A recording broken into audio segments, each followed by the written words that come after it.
Having trouble with your Spectrum remote controlling your TV's volume? You're not alone. This section focuses on the most common causes and quick fixes. First, ensure your remote is properly synced.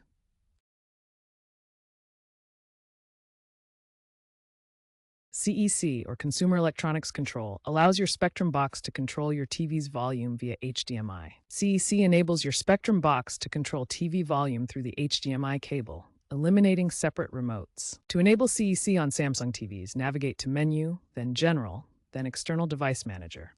For LG TVs, go to Settings, then General, then HDMI Settings. If CEC doesn't work, reset your devices. For the remote, remove batteries, hold power button for 5 seconds, reinsert batteries, and resync. For TV and Spectrum box, unplug for 60 seconds, then plug back in. If all else fails, contact Spectrum support for further assistance.